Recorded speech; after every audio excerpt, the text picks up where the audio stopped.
Hi guys, இன்னைக்கு நம்ம அல்ஜிப்ராவில் factorisation எப்படி பண்ணுறதுன்னு பார்க்கலாமா? முதல்ல ஃபேக்டர்ஸ்னால் என்னன்னு தெரியுமா? ஃபேக்டர்ஸ்னால் என்னது? இப்போது ஒரு நம்பர் இருக்குது. இப்போ 4ன்னு ஒரு நம்பர் இருக்குன்னு வச்சுக்கோங்களேன். இப்போ 4ன்ற நம்பர் எந்த ரெண்டு நம்பரால் நான் மல்டிபிள் பண்ணும்போது 4 வருதோ அதுதான் அதோடைய ஃபேக்டர்ஸ். ஓகேவா? இப்போ 1 4s are 4ஆ, அடுத்து 2 2s are 4ஆ. அப்போது ஃபேக்டர்ஸ்னால் என்னது? எந்த ரெண்டு நம்பரால் மல்டிபிள் செய்யப்படும் போது அந்த நம்பர் வருதோ அதுதான் அந்த நம்பருடைய ஃபேக்டர்ஸ். ஓகேவா?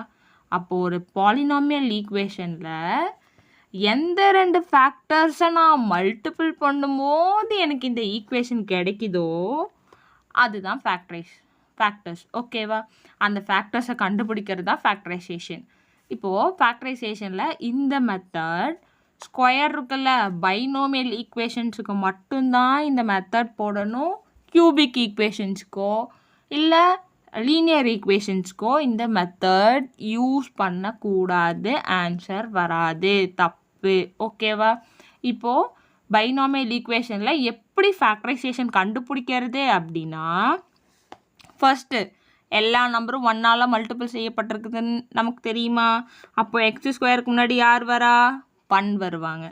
அடுத்து இதில் எத்தனை டேர்ம்ஸ் இருக்குது? 1 2 3 டேர்ம்ஸ் இருக்கா? அப்போ நான் ஃபஸ்ட்டு டேர்மையும் லாஸ்ட் டேர்மையும் ஃபஸ்ட்டு மல்டிபிள் பண்ணுவேன்.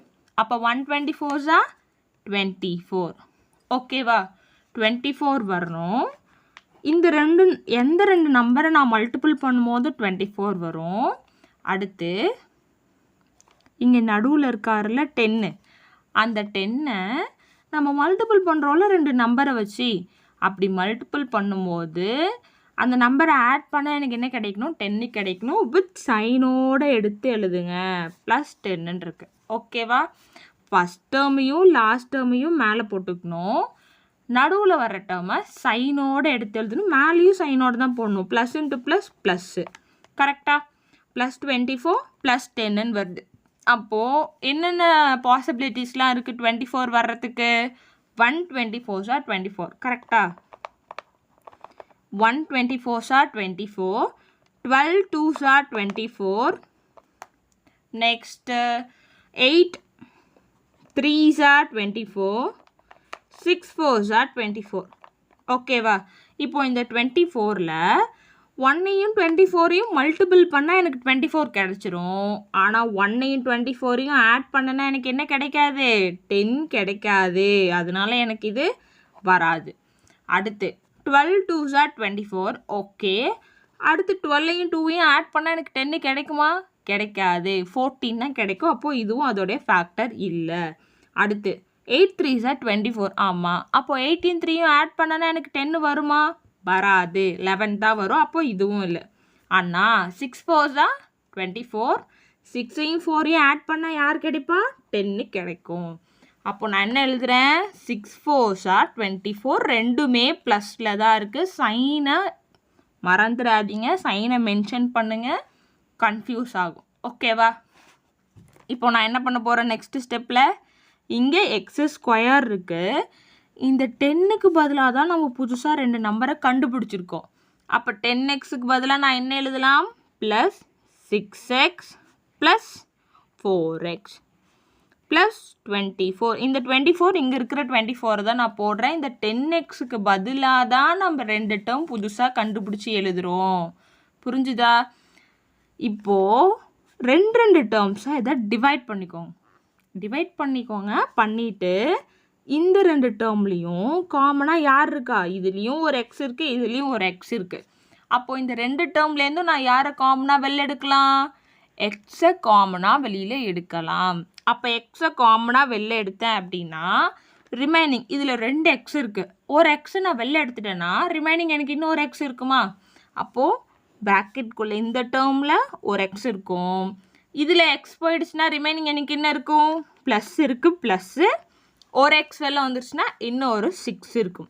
கரெக்டாக? நெக்ஸ்ட்டு இந்த ரெண்டு டேர்மையும் ஸ்ப்ளிட் பண்ணிருக்கோமா? மேக்ஸிமம் இந்த ப்ராக்கெட்டில் வர நம்பர்ஸ் தான் இங்கே சேமாக ஆஸ் யூஷுவல் வரும். அதையும் ஞாபகம் வச்சுக்கோங்க. ஓகேவா? அப்படி வரலன்னா நீங்கள் போட்ட சம்மு தப்பு. இப்போது 4x + 24ன்னு இருக்குன்னா இது ரெண்டுத்துலேயும் என்ன காமனாக இருக்குது? 4 டேபிள் காமனாக இருக்கா? 1 4s are 4, 6 4s are 24. அப்போது இது ரெண்டுத்துலேருந்து நான் என்ன காமனாக எடுக்க போகிறேன்? +4 காமனாக வெளில எடுக்க போகிறேன். ஓகேவா? இதில் எல்லாமே ப்ளஸில் இருக்குது. மாற்றி மாற்றி சைன்ஸ் இருந்தது அப்படின்னா அது கொஞ்சம் டிஃபிகல்ட்டாக இருக்கும். அதையும் நம்ம நெக்ஸ்ட் வீடியோவில் பார்க்கலாம். ஓகே, இப்போ நான் என்ன பண்ண போகிறேன்? ரெண்டுத்துலேருந்தும் +4 காமனாக வெளில எடுக்கிறேன். எடுத்தேன்னா ரிமைனிங் எனக்கு என்ன இருக்கும்? இதில் ஒரு 4 போயிடுச்சுன்னா இதில் என்ன இருக்கும்? ரிமைனிங் எக்ஸ் மட்டும் இருக்கும். கரெக்டாக? இதில் 6 4s are 24. ஒரு 4 வெளில வந்துச்சுன்னா ரிமைனிங் என்ன மட்டும் இருக்கும்? 6 மட்டும் இருக்குமா? 6. ஓகேவா? வந்துடுச்சா? இதில் இருக்கிற சேம் டேர்ம் தான் இதுலேயும் இருக்கணும், மறந்துடாதீங்க. அப்படி இல்லைன்னா நீங்கள் போட்ட சம் தப்பு. இப்போது நான் என்ன பண்ணுறேன்? மறுபடியும் இதை 2 டேர்மாக ஸ்ப்ளிட் பண்ணிவிட்டு x + 6 வெளில எடுக்கிறேன். x + 6 என்ன பண்ணுறேன்? 2 டேர்ம்லேயும் x + 6 காமனாக தானே இருக்கே. அப்போது x + 6 வெளில எடுத்துட்டேன்னா இதுலேருந்து x + 6 வந்துச்சுன்னா ரிமைனிங் எனக்கு என்ன மட்டும் இருக்கும்? மீதி x மட்டும் இருக்கும். கரெக்டாக?